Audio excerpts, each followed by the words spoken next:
Hello, everyone. Thank you for coming to the Responsive Weekly this week. We're going to wait just a bit to let people join. But as always, if you have any questions right off the bat from Tuesday's email, please feel free to add them to the chat. All right. And this week is very exciting. We have Beth Fisher joining us from Mel Trotter Ministries. She's a virtuous customer and just all around very smart person, and has a lot of experience with this theme of overcoming inertia at your organization and implementing change when maybe that's not everybody's not so excited about that. And so we wanted to bring you on to sort of talk about your experience. I know you have experience both at Mel Trotter and then just like generally your background in helping organizations go through that change. So just if you have sort of initial thoughts about what is generally keeping people back from making that change, and what are the conversations to have to really think about how you're going to make that change and when it's time to do something different. Yeah, sure. So I think it's the same no matter the location, whether you're a nonprofit, corporate, or just life in general. Change, I think what holds people back is fear, right? It's fear of the unknown. It's, am I making a mistake? Is this going to affect the team negatively? Am I choosing the right vendor? What's it going to be like, right? So you start to uncover all of these deep questions. You have this thing that you don't want to remain stuck in. And you say, so I have to fix this. I have to immediately implement something or make a change or do something, take an action step forward to get out of this place of stuckedness. And yet it's really comfortable to be here because this is kind of working, even though you know what's up here is where you should be, but in between here is fear. And so, here I came on board at Mel Trotter January, which parenthetically is not the best time to leave a 25-year corporate gig and say, I have no idea really exactly what I'm doing here, but it seems like fun and a challenge. And so let's do this, and then be interrupted by what we've all been interrupted with, right? So when I came here, Razor's Edge was what the team in development. So I'm VP of Communication and Advancement. So I have about 10 people on the team, and the gift advisors here had been utilizing Razor's Edge for like 17 years. And I took one look at the screen and said, this has got to go. Now I did that like on day 2. I also realized that's probably was not going to be well received. So I chilled out for a little bit, like a month. And then it's just, you really start to say, how is what we're doing today benefiting anybody? Like what is it doing that we like? Basically, let's talk about the as is process. And immediately you'll get all sorts of, if you just ask the question, hey, how do you guys like this? What do you do with it? And then you just don't ask any more questions, you get all the answers that you need. And then you start to say, well, would it be better if this? And how can I help do that? And so, it's one of those things where the deeper that you start to dig into it, people will tell you what you need to hear. And then later on in the process, when you're leading them through that change, you can say, well, remember when we talked about this? And this was helpful, right? So that's where we are today. So it's a lot like parenting. You kind of lead them to the place and say, now let's make our choices. And this is the choice we collectively as a family unit or as a team unit are making. And then you move forward, right? So it's a long-winded way, but it's been a journey where we went live with Virtuous July 1st. I think that's the fear you speak to is definitely making the choice to do something different. Like that is always scary. But another way to frame it or think about it and is to sort of say, like, what are we losing by staying in the same place, right? Like, because you are still, there are still negatives, there are still things that are not working and still things that are costing you by staying in the same place, but we don't focus on that because it's sort of like the devil, but that is like, it has to be taken into consideration when you're thinking about, does the sort of negative effects of staying here outweigh the fear of moving forward?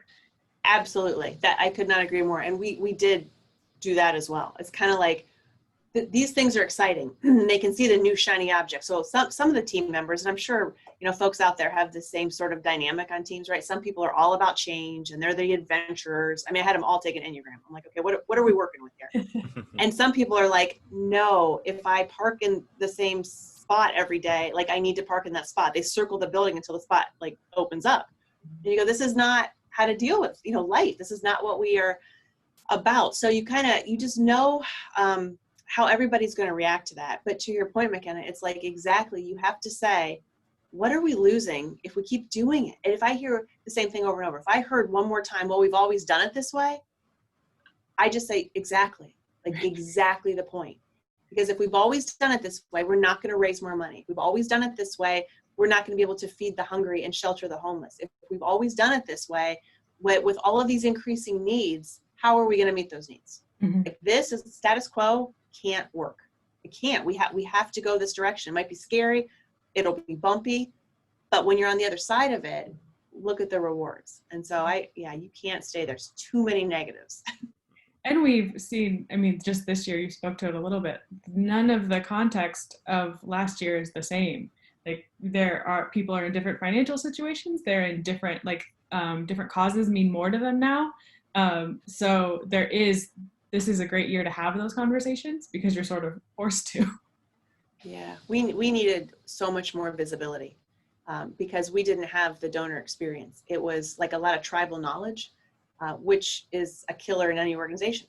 It's just, well, this person has always done it that way and they just know the people. Well, great. Well, what if this person is no longer here, like tomorrow? Then what do we, the collective, do? What does that mean for the mission of the organization? Usually not good things. So you're right. It's all of those really tough conversations. And we had them here. Some people got to the conference room early and some people didn't show up. Beth, obviously a lot of people listening to this may be at a various stage of a change. They might be, on the edge looking over and realizing it's really scary, like you mentioned, or they could be halfway down and like they've already lost a few people on the way. What practical advice do you have for them? Like, if you could summarize like 2 or 3 practical things, because we definitely want to leave people with those types of insights from your journey, and feel free to share experiences from the change that you've led this year already. Yeah, sure. So documentation is huge. And so I would say to do that, not only to share down the road as you go through the change process, but to sort of keep yourself on track as you're leading change, to say, these are like the top 5, KPIs or outline of something that they're tangible and they're measurable. So this is how many donors we had. This is lapsed donors. Pick a section of your organization that you kind of think is not working, right? Have that available and then say, what is the plan to take it from here to where we know we need to be? And just the more you can outline and document, the more that as you go through the journey, when people provide pushback, and you're going to get it, you can say, I understand, I know, but let me remind you, this is where we were, this is where we're going. So to have that visible, to have that as a reminder, and to have that as a goal, it was something that was really helpful here internally, just to kind of continue to remind people, because eventually they started to finish my sentences, which was good. And that's what you want buy-in. So that was helpful. The other thing was to really just surround yourself with other areas of the organization in terms of, other executive leaders, and just to say, this is what we're doing here. Can you support from afar? Can you come in here and let our team know exactly how this will benefit you downstream? I don't know, sometimes it feels a little siloed here and in other organizations, I'm sure. And so what happens is we get so narrow focused on what we're doing that we forget the implications that it has around the other areas of the organization. And so to bring in those other key leaders to say, can you guys just rally around us a bit and talk about what this will do for you? And that's a really good reminder, because then the team going through the change will feel empowered to say, we're doing it not only for those whom we serve, but also our cohort, our entire mission. So that's 2. Yeah. Yeah, I guess we're there. How did you bring the team in on change early in the process and have those initial conversations? Could you walk through some of that preceding, or even getting collaboration and buy-in early to change? And then even now that you've made a change, it doesn't end. How do you maintain buy-in? So kind of looking at it at both ends of the spectrum. Sure. So I started with data. I started on the back end of things. And I said to them, can you tell me what kind of reports you're being asked to pull? Can you tell me what headaches that you have right now from the gift advisors? Like what sort of things do you think right now are bottlenecks from just the whole perception of how things are running? Because, they were very detail oriented and they didn't have bias. They didn't have donor bias. They didn't have job bias. They were like, yeah, we're getting hammered with these particular things and we'd love it if. So I started with those ifs. And then I took those ifs to the front end, to the gift advisors. And I said, can you, one-on-one, not in a group setting, I think that's key. In a group setting, there are a lot of voices and a lot of different ideas. So initially for buy-in, I spent one-on-one time with them. And I said, can you walk me through your day? Like, how do you actually just, I'm new here. I'd love to know how you're targeting donors. I'd love to know what sort of wealth screening you're doing. I'd love to know in general your process. And then I just didn't ask any more questions. I just kind of let that come at me in terms of this is how I do it. And then you also get a sense of personality and who's maybe going to object to the change the loudest. And then I made notes of all of that feedback. And I said, okay, because again, I reminded them, knowing that they would have pushback downstream to say, this is what we talked about. This is the exciting part. This is going to be a little painful right here, but we're going to get to this point that's going to make this piece of your job that you said you didn't like doing. You don't like to do these calls. You don't like to do thank yous. Whatever it is, depending on the person, you can say, and this is how we've automated it. This is now off your plate. So this is good news, right? I need you here because this is where we're going. So I did it one-on-one, and then I had multiple team meetings throughout the rollout. And then they were more inclined to just stay, I guess, in their lanes, if you will, to say this is what I told Beth early on. This is what we talked about. And now they could hear other people's, but it wasn't all at once. That was really helpful. I think that is important too, because then you sort of get, if everybody's in a room, not everybody's, and the room sort of starts to shift one way, even if it's not necessarily what I think. I just want to agree because it's better for the whole team, and to talk on that one-on-one basis, you really sort of get to hear the whole story.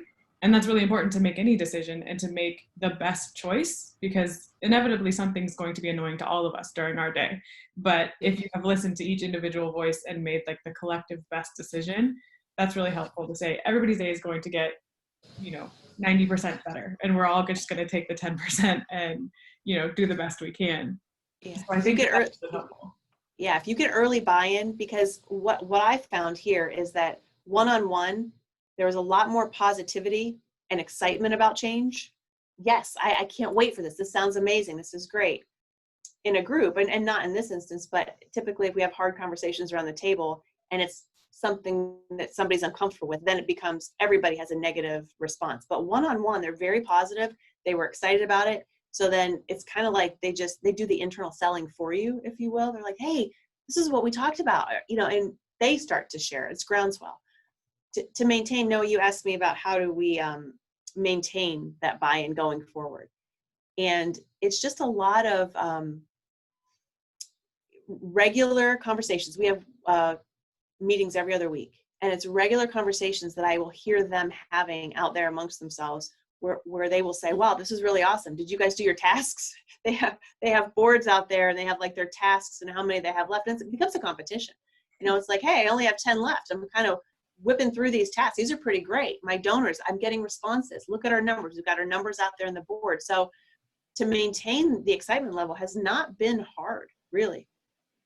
They love it. Especially going from what they used to have. Yeah. And when you get one win from change, it's easier to make the change. If you are in the habit of not changing, it's easy to stay there. But once you make the change and then you see something good happen, it's like, oh, okay, I'll try this new thing, which is a helpful habit to be part of. Yeah. What's been the most interesting here is that I have had people from different areas, like from the communication side of the house, our events person. They've really sort of picked up on the inertia, on the excitement level. And they have said things like, hey, can I build a project in Virtuous? Can I add this event? Like just without being prompted. They've really taken it kind kind of under their wing to say, I want to be part of this change, which is not what any of us expected, earlier in the year. It was like, get on board. But they're through it. It's been good. Yeah. The one question I had, because it comes up a lot, especially when we're working with nonprofits like Mel Trotter Ministries and others, is change requires this like platform component, which in your case, you guys moved from Razor's Edge to Virtuous. And we've already talked about the importance of like the people side, where like people have to come with you. You can't just swap out a platform and it's like, we solve the problem. There's like this story that of an individual that bought a new platform for a company and then didn't tell anybody. And it's like, there's no way that's going to be successful, right? Like there's the adoption rate's going to be quite low if you kind of go rogue and only bring in a platform. But the third component, because you talked about people, you talked about the platform side, is like processes. And you started talking about how like they're looking at tasks, they're like managing things. That's not what they were doing before. So how did you all address the process change side that really kind of bridges the gap between the platform change and the people? Yeah, so I've always been very process centric. That's the world that I came from. So I had that background, so that was helpful. But more so, I went back to where I started, and that was with our data folks. So I sat down with them and I said, we know that we have thank yous that we're behind on. We know, let's start with the areas that we know that has the most immediate impact with donors. It was more about trying to figure out how can we engage donors, bring them through an experience, a pipeline, to say, when this donation comes in, then what? I'm always asking, then what? What's the next step in that process? And oftentimes when I asked the then what, there was, well, we don't know. That's it. Like, what do you mean that's it? Because the donor life cycle never closes. So there has to always be a then what. And so we just started to really ask those questions to say, if I'm on the other side of the table, if I am donating into Mel Trotter, what do I want? What do I expect? What do I need? What I don't need is to send in my money and then everybody goes rogue and silent until the next 8 million appeals hit the mailbox. What I really need is to feel important and valued and like I am part of just an exciting organization that is changing and growing. So I just really spent a lot of time with the folks on the data side, and we outlined those 3 immediate donor experiences that we wanted to put in place. And then we just got granular, and then what, and then what, and then what. And then we had a meeting with the team, and I said, here's what we're thinking. Joe and others and we sat down and we outlined this. What do you guys think? What do you think will work? What do you think won't work? And honestly, they were like, this sounds amazing. A couple tweaks, but not many. So again, I go back to, depending on the team that folks are leading and kind of who's on what seat in the bus, it's utilize your people who are very business process centric to help you kind of outline that initially, and then bring in people that can say, oh yeah, like just will substantiate that, because then it's done. They don't have to do the work. They're like, this will be great. And then they get used to that process. That's a great point. We do want to make sure we open up for questions. I don't see any questions on my side. Do you see any coming in through the Q&A? There's nothing that I see. Want to know if anyone that's here, maybe if you have any specific questions about, have you made changes and run into a consistent roadblock that maybe we can talk about. If you want to tell a story of a successful change that you've had, we would love to hear from other people. So it's always open. While we're waiting for those questions to come in, Beth, like one thing I have is, obviously 2020 has been a big year, not only for Mel Trotter as you come on board, you've made all these pivots, but obviously we're in the midst of, a lot of other changes as a society, as a community. What are other changes you're considering or thinking through as you look ahead? Like what's kind of next on the roadmap for Mel Trotter and your team? Yeah, boy. That you're allowed to share because your team knows about it. Yes, yeah, that's part of it. So it's always, there's always something is the answer. So there's always more. I'll tell you here, it's social enterprise for us. And so what we are looking to do is within the next 10 years to have 70% of our revenue come from social enterprise. come from non-donors. Now, that said, it feels a little scary because that means, well, then what are we going to do between now and then to still have the donors be a big part of that? And so it's really just, we're trying to actively bridge the public and private sectors in Grand Rapids. It hasn't really been the case. It's been an interesting journey wherein the public perception is, well, Mel Trotter will just fix the homeless problem. Like singly fix it. And then through COVID, when we said anybody who tests positive will not be at the shelter, we had to partner with the health department and many other local entities to have an isolation center. And what's been so interesting for us is now that we're sort of ramping up for a potential round 2 in the fall and the winter when people start to come back in from outdoors. If we were in Phoenix, this wouldn't be a problem. We may tell people, you know what? We'd love for you to be inside. It's probably safer for you to be outdoors. I mean, there's just so many considerations. And here though, when we're in code blue and it's -14 or whatever, we know people are coming in to the point of about 700 individuals a night. Wow. And so the conversation locally is, how do we get other public entities to say, we have a responsibility with this? So right now we're just in the midst of bridging a lot of gaps and saying it can't just be us and it can't just be the private sector and it can't just be the public. We have to work together. What a concept, right? Collaboration. That seems to be the general theme, is getting everybody to be part of the conversation really helps to figure out what the next step is. Yeah, absolutely. Yeah, one thing, and Beth, I don't know if you've read this book. It recently came out by Dan Heath. So he wrote like Made to Stick and a few other books, but his newest book is called Upstream. And we're reading it internally as a team. And the quickest way to summarize it is that it helps address these challenges. How do you make big changes that are systematic changes? And they use some examples from your industry that I think would be really valuable. But for nonprofits in general, like how do we come together with the right types of people to collaborate? How do we begin to even look at things by name or as in a way that almost doesn't scale so that we can build systems that scale? And there's a lot of good takeaways there. So if others are interested in this subject or they're working through these challenges right now, I know our team has enjoyed digging into that so we can advise our clients and also those that we're working on bringing over from other platforms.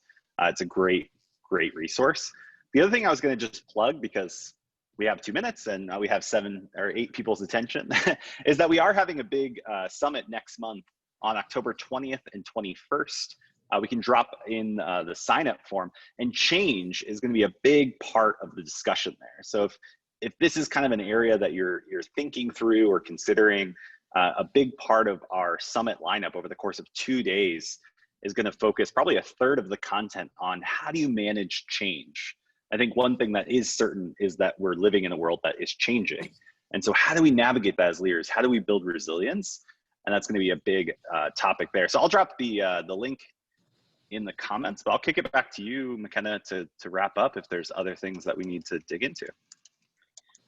No, unless anybody has any last minute questions, I want to thank you, Beth, for your time and for sharing your story. It's been really helpful. And then we will, once Noah sends that link, we'll just get ready for the next discussion next week. So thank you, everybody, for your time.